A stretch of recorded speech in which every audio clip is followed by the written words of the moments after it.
Hello bachcho. So let's see the question. The question says the figure shows a surface XY separating two transparent media, medium -1 and medium -2.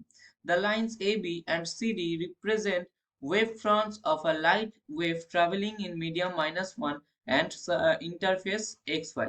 The lines EF and GH represent wave fronts of the light wave in medium -2 after refraction. Light travels in, तो हम लोगों को एक diagram दिखा रहा है और क्या बोल रहा है, जो चार ऑप्शन है उसमें से कौन सा ऑप्शन करेक्ट हो जाएगा। ठीक है, तो चलो देख लेते हैं इसका आंसर क्या हो जाएगा। तो हम लोग क्या देख पा रहे हैं, हम लोग जो दो वेब फॉर्म दे रखा है, वहां पर हम लोग क्या देख पा रहे हैं, जो पाथ डिफरेंस है वो दो केस के लिए सेम है। इसके लिए और इसके लिए दो केस के लिए जो पाथ डिफरेंस है वो क्या है, सेम देख पा रहे हैं हम लोग। तो क्या लिखेंगे हम लोग स्टेटमेंट, पाथ डिफरेंस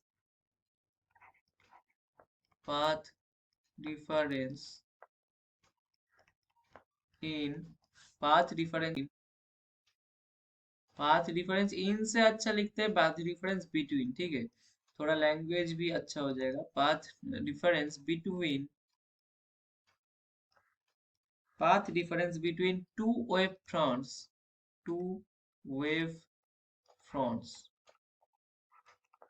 कौन कौन सा वेव फ्रंट्स, ये देखो, जो EF और GH जो वेव फ्रंट्स दे रखा है, ये दो वेव फ्रंट्स का बात कर रहे हैं हम लोग, ठीक है ना।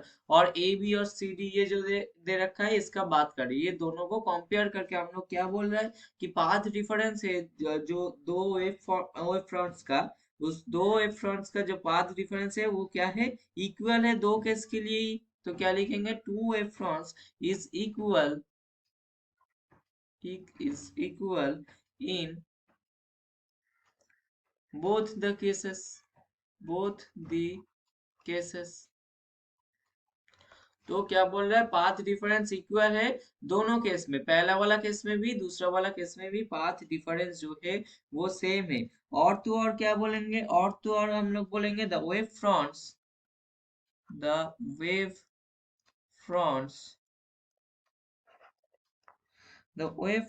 इन both the media, in both the media are parallel. Are क्या, पैरेलल है, और पैरेलल। तो अब हम लोग यहाँ से क्या बोल सकते हैं, अब हम लोग बोल सकते हैं कि लाइट क्या होगा, लाइट एक पैरेलल बीम होगा। तो हम लोग क्या लिख सकते हैं, the light will be a parallel beam. तो लाइट अगर एक पैरेलल बीम हो गया, तो यहाँ से हम लोग क्या बोल सकते हैं, यहाँ से बोल सकते हैं कि light travels in a parallel beam, ये भी बोल सकते हैं। Light travels as a parallel beam parallel beam in each medium। ठीक है, लाइट क्या होगा, पैरेलल बीम के जैसा ट्रैवल करेगा हर मतलब दो मीडियम में ही, ठीक है, सब मीडियम में। तो हम लोग क्या करेंगे, अब बस ऑप्शन चेक करेंगे कि कौन सा ऑप्शन करेक्ट होगा, हम लोग को तो पता चल ही गया आंसर। ठीक है, तो क्वेश्चन के लास्ट पार्ट में क्या था, लाइट ट्रेवल्स एज अ, फिर ऑप्शन में क्या था, ऑप्शन ए में क्या था, parallel beam in each medium. तो हम लोग वही देख पा रहे कि light travels as a parallel beam in each medium. और ये क्यों हो रहा है, ये हम लोग दो जो स्टेटमेंट लिखे हैं, इस दो स्टेटमेंट से पता चल गया कि light travels as a parallel beam in each medium होता है। तो ऑप्शन ए जो है वो हो गया हम लोग का करेक्ट आंसर। ऑप्शन बी क्या है, convergent beam in each medium, तो ऑप्शन बी हो गया गलत। ऑप्शन सी है divergent beam in each medium, तो ऑप्शन सी भी गलत।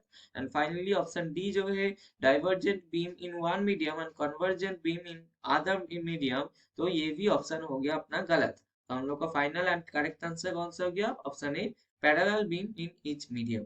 तो आई होप ये तुम लोग को समझ में आ गया होगा। Thank you.